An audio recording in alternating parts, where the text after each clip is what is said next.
All right, so there's been some inquiries about doing a review on this unit. I'm not particularly, I guess I haven't had enough use with this unit to really give a full in-depth review about what it does. But what I do is, I use this for its basic necessities. There's really not a whole lot that goes on with the intro screen, but there are a number of things you can do with the tablet. What I did was I purchased it, I installed it, and I guess I'll start first off with the issues I've had. The airbag light won't go away. You can see it flashing there behind the picture of my niece. I actually put that picture there to dim the light. I've been told that there's a harness issue. Check my connections, everything. I've done everything right. It's got to be the harness, so I'm just trying to work with the vendor who Phoenix, to get a new harness if possible. But I'm not too crazy about the airbag light being that way. It doesn't really bug me too much as long as I can cover it while I'm driving at night. So that's that. Again, not a major anomaly. We'll jump into the biggest problem I have with the unit, and I think Tesla style screens, a lot of people are going to have this issue. I think depending on the car you're in, probably not as much. You won't have this problem depending on certain trims and vehicles, but specifically the G37, and I'm in a coupe. We'll talk about one big issue with this unit, and it seems to be widespread among the community, is that the brightness of this unit does not get very bright. This could either be attributed to how shallow it's sitting in here. If you look at the actual OEM screen, it's probably twice the depth of this as far as concaved here into this cutout, which when looking at the stock unit, that really allows for a lot of sun blockage, because the visor here up top will provide a lot of blockage from the sun, as well as the sides on the stock one, and this one sits out a little bit. I've been told, hey, the best way to combat this is to tint the vehicle. Well, I've got 35% tint all the way around. I do want to tint it darker, so I'm planning on doing that. I'm probably going to go 5 in the back. It's pretty dark right now, but I'm going to go 5 in the back, maybe 20 or 15 in the fronts, and then do a little visor here, which I've been wanting to do. But I'm hoping that'll help a little bit during the day using this screen. But in reality, you have a screen and you're driving around in the day and you look at it, sometimes at certain angles it's going to be tough to see. So this one in particular, it's not as bright as I would like it. There's no way to change it. It just comes with the backlight that it comes with. There's no setting to change the brightness. The only thing you can do that with is really the reverse camera, which comes to my second point. The reverse camera was really dim at first when I first got it. So right now you can kind of see everything that's going on in the picture. Well, I had to change that, and I believe I did that just by holding down on this.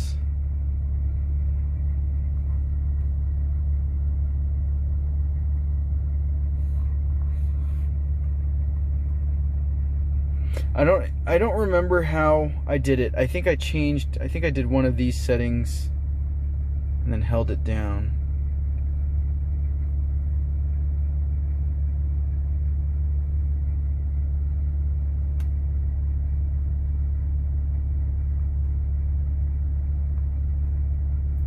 I don't exactly remember, but I was able to toggle, and there are different reviews on this, but I was able to toggle a menu to do this, to change the brightness of this. So this will stock come not very bright. I don't want to hold my foot on the clutch too long.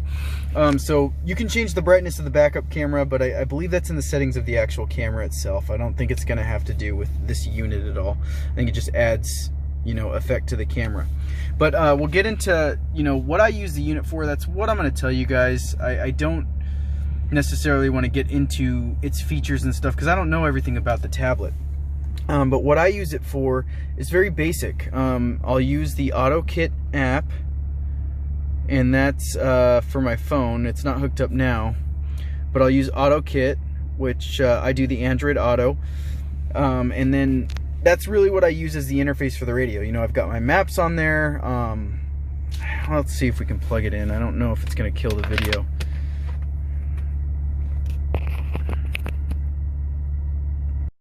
So it did kill the video, but I've got it up now.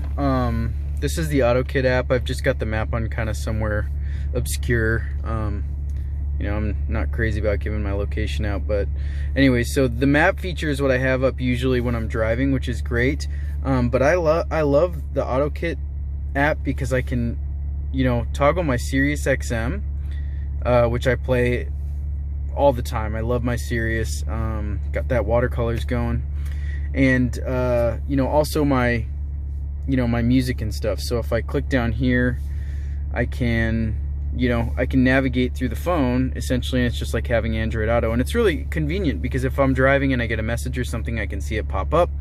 I can go to my notifications here and it'll show up there, and then, you know, respond just by talking to the phone. It's great. So I retain a lot of the necessities of my phone while using this app, which is great. My biggest gripe with this thing is, and I think it may be the little box, which I'm gonna eventually route behind the dash because I'd like to, you know, clean up this area. But my biggest gripe is that when I'm listening to music, sometimes it'll skip in little bursts, you know. So I'll be listening to a song that's like doom doom doom doom, and then it'll skip. So I'm listening to the song and it's like and it just, it's a really small subtle skip. I doubt anybody will really ever notice, but me, I'm a musician, and that kind of thing drives me nuts. We hear a rushed note and it's just, it sucks. So what I've been doing to deal with that is worked on the compatibility. So I went to the settings here, and I think I've cleaned it up for the most part. But if I go to the settings and then I go to more settings, go to apps, I went to AutoKit, and then we go to advanced. Oh, maybe that's not it. Let's see. Settings, advanced. There was a way I was able to go into the AutoKit app itself and basically change how it uses its battery power. And I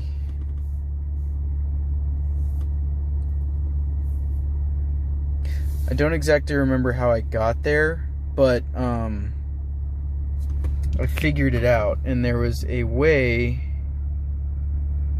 Let's see, apps. There's got to be a way to go to. Actually, while I'm here, let me see if I can fix my Sirius XM.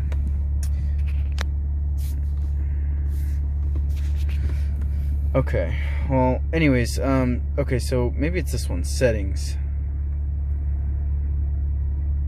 Anyways, I'm not exactly sure how I did it. So I've got basically the app to run at normal speed. You know, I don't want any modifications due to battery, yada yada. So I fixed that.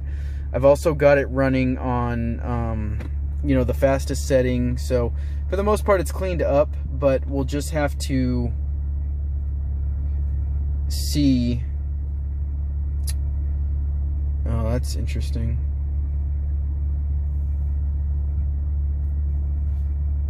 Well, it's gone black on me, probably because I've been messing with the settings. But anyways, so I've cleaned it up a little bit, but it's not, you know, perfect. I'm still trying to work that out. There is one guy on Facebook that's got a fix for it, but aside from that, it's a great app. Oh, there it is. You know, no issues. The tablet, moving on just to the tablet itself, I don't have any issues with glitchiness, delays. I mean, it's worked fine for me. I'm using a PX6 unit, and I haven't had any issues. I really wanted to retain the factory climate control buttons, so I did that. I know a lot of people are going with the full 0 button screen. I think there's just minimal climate control buttons and maybe like a hazard function button on those. But me personally, I like to retain these, and it didn't bug me. Also, the matte finish on this fascia matches the factory ones, so I went with that. I didn't want the shiny one. It just seemed cheap, and it kind of threw me off. So again, moving on, also I use this for YouTube. I know you're not supposed to watch YouTube and drive, it's a distraction, but you know, I like to have videos up and listen to them while I drive. So I'll turn my phone into a hotspot listen to YouTube or a podcast or something on here, and it's actually quite great. So that's, again, very basic. Some of the apps I use on here are really just, you know, the Android Auto. I've got EcuTech for my tuner on the car. I haven't tried that yet. Facebook, my mail, SiriusXM, the Play Store, maps, you know, just very basic rundown, and then YouTube. I don't have too much installed yet, but I haven't really played around with this too much. Secondly, I have a little USB dongle that I've installed in here. It's just a really small, slim profile USB, and in there I can go to my file manager and look at,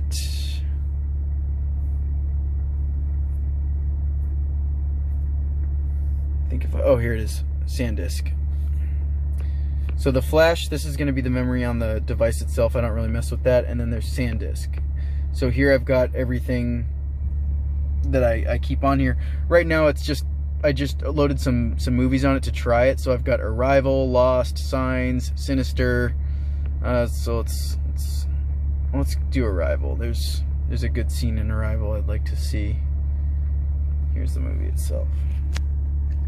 Okay, so open with HD video player. I still haven't figured out what I want to use for my default, so I'm just gonna do this once.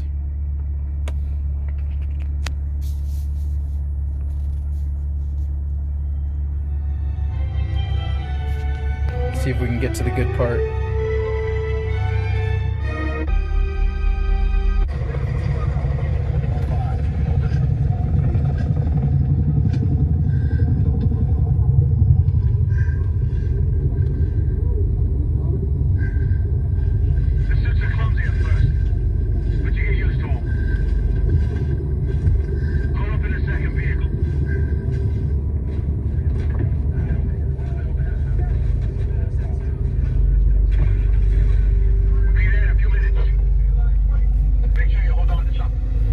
So this is what it would look like if I'm just sitting in the car watching it.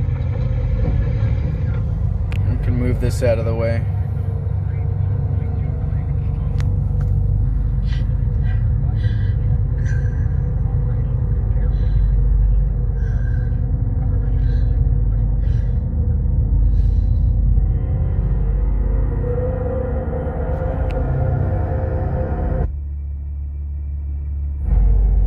And you can minimize the video. This would be good for you know, if you're want to see what your RPMs and stuff are while you're driving. I actually don't mind this view here.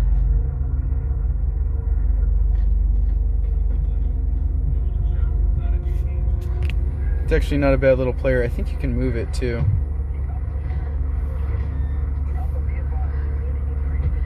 I guess you can't. And then so back to full screen.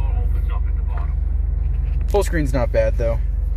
But this is sick, you guys. Like you can literally just, you know, have a video playing or whatever in your car while you're watching. You know, you got your girlfriend over here. She wants to watch, you know, Kardashians or some shit. You know, she can have that on and you can drive and whatever. I mean, I'm just saying. I doubt that's what you're going to be doing, but you know, whatever. So you can pump this with whatever you want. So I've got movies on here. I plan to put all my music on there and stuff, especially if I can't figure out the AutoKit problem. And then I rock SiriusXM, which I do enjoy, but I'm having issues with this app and I can't figure out what it is. I keep getting error code 9006, poor connection with the provider, and I don't know why, because it works on my phone. So let me see if I can turn my hotspot on real quick. Alright, hotspot's on. Here's the XM app, and honestly I prefer the XM app over the AutoKit XM. I like the AutoKit XM because it's within the AutoKit software, but the app is where it's at, and you know, it's just a much more immersive experience on the app. So let's go to watercolors, and I'll show you the issue I'm having if it does it now, where it'll play for a little bit and then it'll say there's a poor connection. I've tried to change it to Wi-Fi at the house. I've changed it to Wi-Fi on my hotspot. I've done a number of things and it's the same error message, and I don't know what it is. I've uninstalled the app, reinstalled the app. Other people say it's running fine. So at this point I'm thinking maybe SiriusXM's going, hey, you only have a license for one app running at a time, and then I have one installed on my phone. So maybe that's the issue, but I would need to look it up. But so let's jump into watercolors and see what's going on the app. Got some Russ Freeman playing. So probably last, you know, probably last a little bit and then it'll cut out again.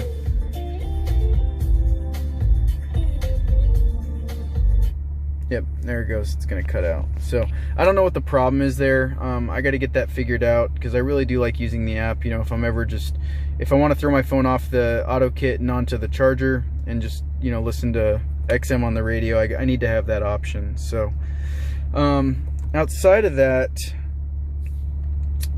you know, volume and stuff, the equalizer on here is pretty cool. I've got some presets on the equalizer. So if you go to 16 segment EQ, here's one of my presets. I've just got everything turned up, and that allows me to kind of modulate my volume at a lower level without, you know, blowing everything out, but it gives a really nice sound with the stock Bose system.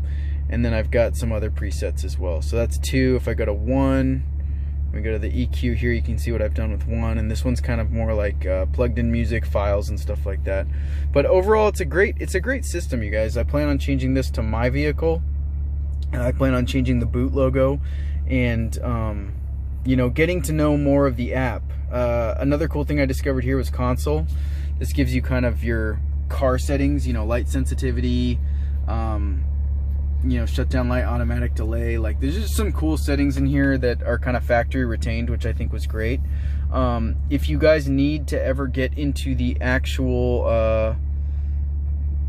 let's see, user settings, it's pretty basic stuff, but if you guys ever need to get into the system itself, I think there's, oops, let's see, system info. Sorry guys, I'm trying to do this while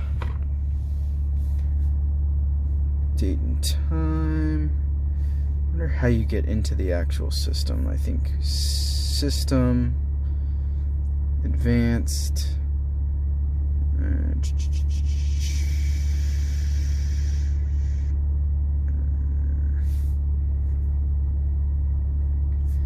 there's a way to get into the actual system itself.